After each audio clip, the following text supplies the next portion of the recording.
Yun, nagbabalik na naman ulit tayo, ano ho? Kung saan ho kayo naroroon ay magandang umaga, magandang tanghali at magandang gabi sa inyong lahat, ano? Ay siya, kamusta ho kayo? Sana ho kayo ayos lang diyan. At kung nasaan mang sulok ho kayo ng mundo, abay ingat ho tayong lahat dyan, ano? Ay tawag daon ay sa kasalukuyan ho, ay andito ho kami ng mahal na Reyna sa Kuan sa South, ano ho? At siya ho ay meron siyang schedule ng ano bang tawag doon? Yung tinutusok ng karayom, acupuncture, ano ho? Ngayon ho ikwan, araw ho ng Huwebes, ano? Ay tawag ho doon, ito ho tayo, habang hinihintay ho ang mahal na Reyna, magkwentuhan ho tayo, maghuntahan, ano? At ito ho, kung napapansin nyo, ang gamit ko ngayon, ay ito ng maliit na sasakyan, ano ho? Yun ho nga, yung aking truck, ay kuwan ho, bali kinarwash ho namin ni Utoy kanina, paglabas ko galing sa trabaho, tapos ay akin na hong iginarahe, ano? Ay ngayon ho, marami ho nagtatanong sa akin at nito ho mga nakaraang buwan, ay puro ho tayo camping, ano? Marami ho nakakapansin ng truck ng aking sasakyan. Yan na sila daw ay gusto din nilang magkaroon ng truck. Sila ay dating naka-SUV, dating nakakotse, tapos gusto daw nila mag-upgrade sa truck. Ano daw bang aking maipapayo, ano ho? Para ho sa akin, kung tutuusin, nag-reply na naman ho ako sa kanila sa messenger ho nila. Kung tutuusin ho, ay para ho sa akin, gaya ho ng mga reply ko sa inyo. At sa mga nanonood ho sa akin ngayon, depende ho yun sa lifestyle nyo, ano? Depende ho. Kasi tatanungin nyo muna ho ang sarili nyo bakit ba ako kukuha ng truck? Bakit ko ba kailangan ng truck? Ano ho? Yun ho yung importante. Ito ba'y kaya kong bayaran? Malaki ba kaming pamilya? Bakit ko kailangan ng truck? Yan ho yung dapat may tanong na ganyan sa inyong sarili. Ano ho? Para ho sa akin, ang truck ho ay maganda. Kasi unang-una, malaki, masarap i-long drive, ano ho? Talagang parang yung mga suspension niya ay talagang parang ramdam na ramdam mo nasakay ka sa truck talaga, sa malaking sasakyan, ano ho? Kaso hula ang masarap siya pag long drive, medyo hindi ho masakit sa gasolina ang pag long drive. Pag ho naman service natin sa trabaho, kumbaga tinatawag na city driving, para ho sa akin ay hindi po siya advisable, ano ho? At talagang pag sa city driving, hinto, abante, hinto, abante. Tapos gaya pa ho na na-experience ko, inihahatid ko ang mahal na Reyna sa trabaho, sinusundo ko ang mahal na Reyna. Tapos syempre, dediretso pa ako sa trabaho. Tapos yung pa ang service namin sa pag-cleaning. Although masarap sakyan, marami kang maikakarga, pero masakit ho talaga sa gasolina. Aaminin ko ho sa inyo, ano? Ang iginagasolina ko ho doon sa aking truck ay nasa $300 monthly. Magkano na ho yun sa pera ho sa atin sa Pilipinas? Sa Philippine peso, ang $300 monthly. Naggagas ho ako doon ng 4 na beses tuwing araw ng linggo. Yun ho ay nagagas ho ako ng 4 na beses tuwing araw ng linggo ng $70 to $75.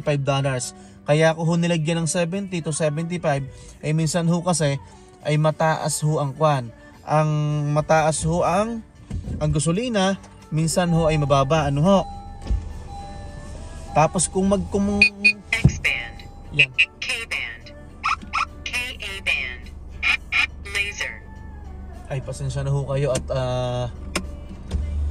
nung binuhay ko ang sasakyan itong aking radar speed detector nabuhay din, ano ho? Saan ho ba tayo naputol? Ayan, binuksan ko ng bintana dito sa kabila. Tawag ho doon, naggagas ho ako ng 4 na beses, $70 to $75. Tapos pag naggagas ho ako, laging may tira pang kaunti, 1/4 ho, yon. Tapos pag naka 1/4 siya, tapos kinargahan ko ng 70 to 75, mapupultank na ho siya, Mga 1 linggo ko lang hong gamit yon. Gaya ho ng sabi ko kanina, service ko sa trabaho, hatid ang mahal na reyna, sundo, tapos service namin sa cleaning. Yan. Kaya ho, aaminin ko sa inyo ay masakit ho sa bulsa. Masarap ho ang truck pag ho yung halimbawang yun nga, may mga camping kayo, tapos marami ka talagang maikakarga. Ano ho?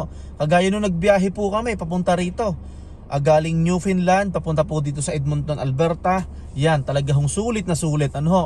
At malaki ho na itulong sa akin. Pagdating lang namin dito sa Edmonton, kinabukasan, nagpi-pick up na po kami sa marketplace ng mga sopa, ng mga kama, ng mga lamesa, ng mga lutuan. Marami hong maitutulong. Ano?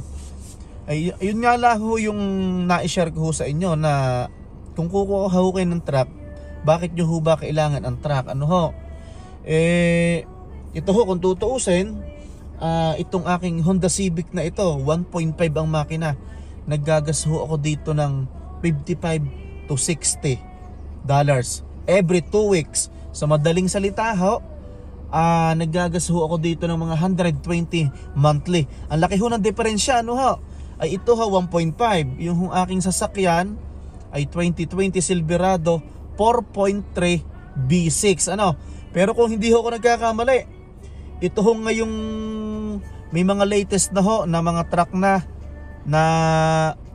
kung tawagin yung mga may mga turbocharged na yung 2.7 na truck na 2.7 turbo, parang mga ganon. Sabi nila matitipid ho daw yon. Ano? Pero kung tatanungin nyo ho ako na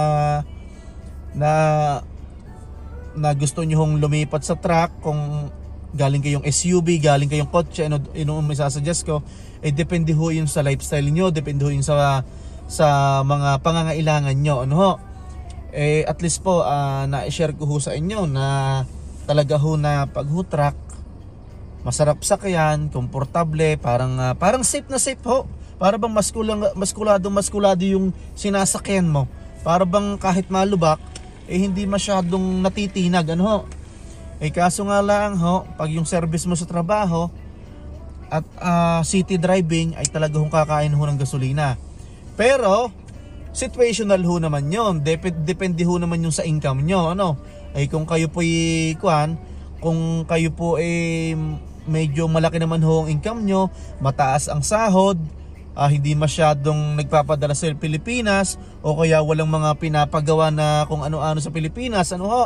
O walang masyadong bayarin dito sa Canada, bakit? Pwede naman ho, pwede nyo hong itry. Basta depende ho yun sa budget nyo, sa lifestyle nyo, at kung bakit nyo sila kailangan, kung bakit nyo kailangan ng truck. Ano ho? Napakasarap ho talagang i-drive. Hindi naman sa iniinggan nyo kayong kumuha, pero pasensya na ho at naputol tayo kanina at tumawag ho mahal na Reyna. Bali wala ako doon sa area kung saan siya nagpa-acupuncture ano, kamusta naman? Ha? Maghiga muna sa kanila. Tatawa ka agad anong kamusta ang mga turok sa iyo? Sinad ko sa'yo, di ba? Ilang karayo mga tinuturok sa iyo? Yung unang appointment, yung last week. Ano, buong katawan? May karayam? Oo, simula sa ulo. Talaga? Sa Hindi nagdudugo? Tap lang siya, tinatap nga niya. Ang galing no? So babalik ka pa dyan? Dapat sa Wednesday, kailang walang sabi ko, next week, September 11, para diba? Para diretso na tayo sa cleaning after. Diba? Okay, sige. So uwi na tayo? Yeah. Tapos makakain, tapos mag-cleaning na? Sige. Ipainit mo na kay Utoy ang ulam, kaya i-text mo na kaya si Utoy na? Okay. Ito ho, kasama na natin ang mahal na Reyna. Uuwi na ho kami. Bali asawa ko, ang topic ko ngayon, kasi may mga nagme-message sa akin. Kasi nitong mga huling buwan, mga nakaraang buwan, puro tayo camping, di ba? Yeah. May nagme-message sa akin, kita mo naman sa messenger ko, nakikita mo. Saka doon sa mga comment, Sir, ang ganda naman ng truck, ang ganda naman po ng truck mo, kuya. Boss, ang ganda naman ng truck mo. Nakakotse ako ngayon, plano ko ding mag-upgrade ng truck. Naka-SUV ako ngayon, ang plano ko ding mag-upgrade ng truck. Yung mga message nila sa akin, kinakamusta ako kung paano ba ang sitwasyon doon na may truck. Yan, so paano sitwasyon? siyempre kung magkano yung binabayaran, Siyempre, iba-iba naman, 'di ba? Ang binabayaran. Depende kung may down payment ka. Ay siya, awin na tayo. Depende sa year na kukunin nila, kung brand new or second Okay, hand. yung pong truck ko ay second hand lang po, ano. At sa buong wala pa ho akong kwan dito. Wala pa tayo nagiging brand yung sasakyan simula ho nung dumating kami dito. Puro second hand, ano ho. Excuse me. Ito, pauwi na ho tayo sa bahay, ano. At ano bang naputol nating usapan? Kung sa bagay, nasabi ko na ho lahat sa inyo no? Sa yung truck. Sabi ko sa kanila, mahal na Reyna, yung pagkuha kasi ng truck ng isang bagay, yung ganyan truck, ay pag-isipan nila kung bakit nila kailangan ng truck. Kung ano ba yung lifestyle nila sa buhay. At depende rin sa pangangailangan nila. Sa pangangailangan. Tsaka syempre, depende dun sa mag-expect na ho kayo na talagang pag kumuha po kayo ng truck, lalo na't medyo modelo, eh talaga ho medyo medyo malaki ho ang babayaran nyo. May gas tayo. Pero marami pa tayong gas. Ito pa yung dati. Kasi syempre, pero kung kaya nyo naman kung okay lang naman ho sa inyo yung second hand, mas maganda ho yun. At para medyo maliit, ano ho, kaso pag brand nyo, tapos depende pa kung top of the line, mga ganon. Kasi may tinatawag na low variant, mid variant, yung high end na, yung top of the line. Yan. Dito ho kami sa bandang south. Dito ho nagpa-acupuncture ang mahal na Reyna. Padalawang beses na to, no? Okay. Pero inamin ko sa kanila na ang pagkakaroon ng truck ay masakit sa bulsa kasi malakas sa gasolina. Matipid kung long drive. Pero pag yung service mo sa work, ay yung hinto abante, yung city driving, malakas sa gasolina. So umaabot po kami, gaya ng sabi ko kanina, $300 monthly. Itong sasakyan, $120 monthly. Maggagas po ako dito ng every 2 weeks, like Aling itong sasakyan? Aling itong sasakyan? Ito. Itong Honda. So, kung ang truck 300, ang Honda 120 monthly.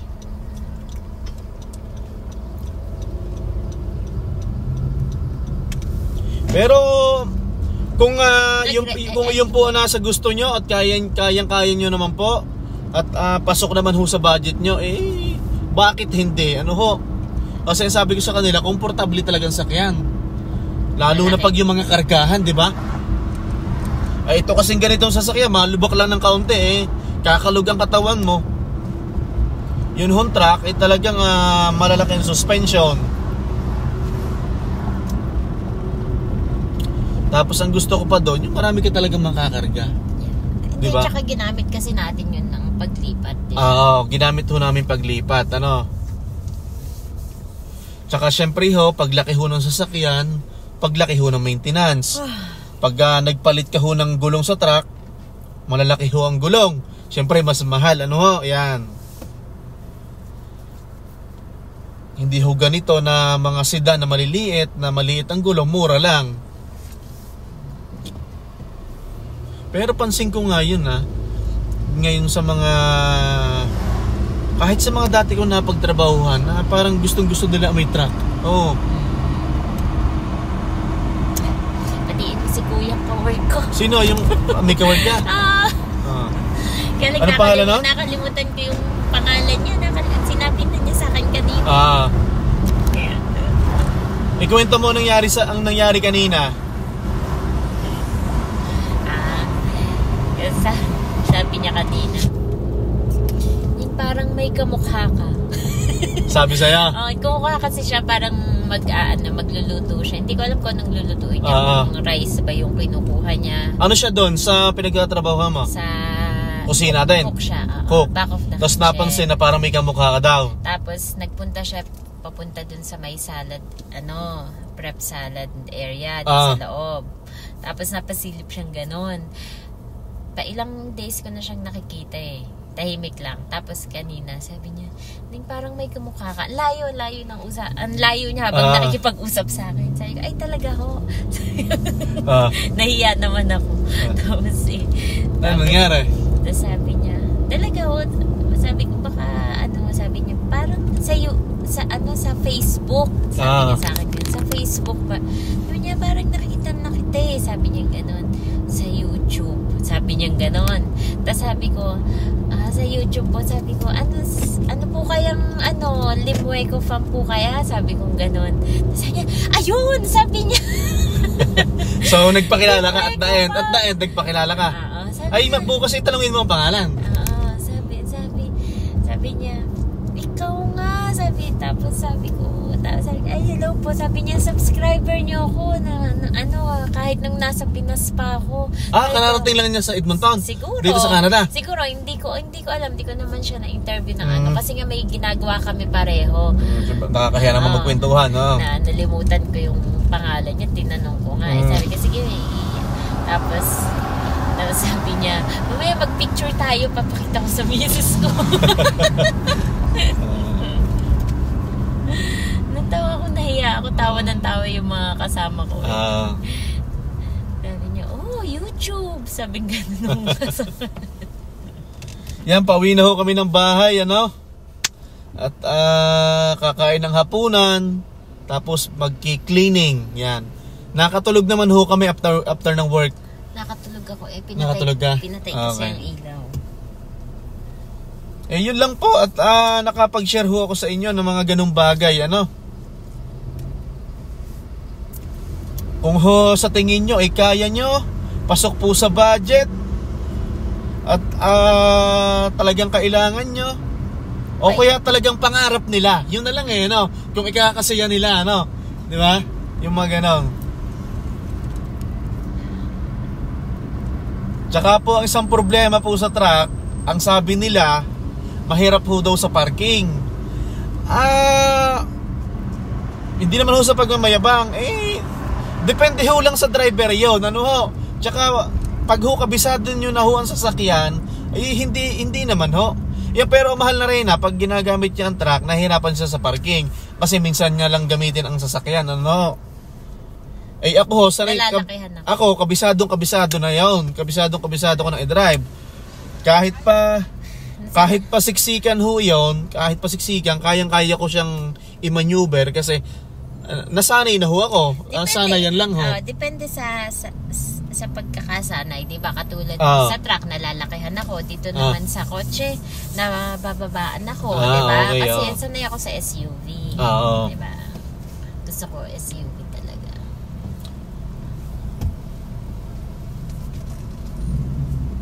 Ano bang oras na ngayon? 7:40 ng gabi. May araw pa. At dito tayo dumaan. Sa high level. High level.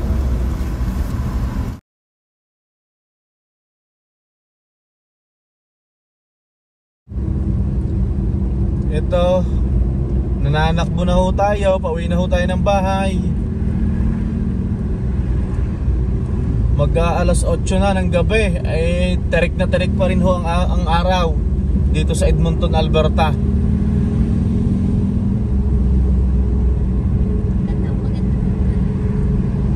Maganda yung golf course. Victoria Golf Course and Driving Range.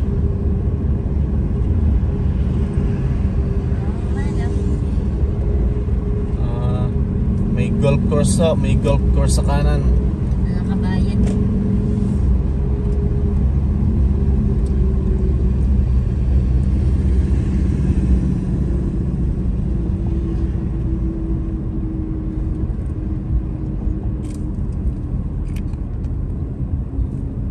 Ganda ng sikat ng araw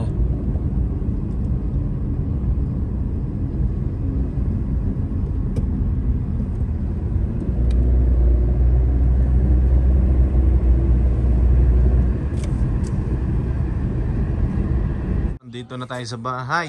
Ayan, kakain na tayo ng hapunan.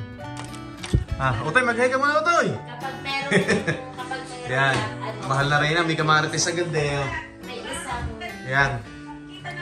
Kain ho, kain! Anong ulam natin, anak? Sinigang na baboy, tira-tira pa. Yan naku, wala na. Sinigang na baboy, wala na. Tapos, mais. Yan. Kain ho tayo. Ang sarap po. Chicharon, no? Oh. Meron ho tayong chicharon dito. Yan. Siyempre, hindi matatapos ang araw na to na hindi kami nagpapaalam sa inyo. Kung saan ho kayo naroroon, ay magandang umaga, magandang tanghali at magandang gabi sa inyo lahat. Magbabay muna kayo ito. Isa mo! Yan. Hanggang sa muli po.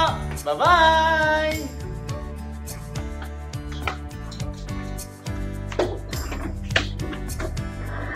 Yung panak ko, nasa ilalim mo pala, sorry.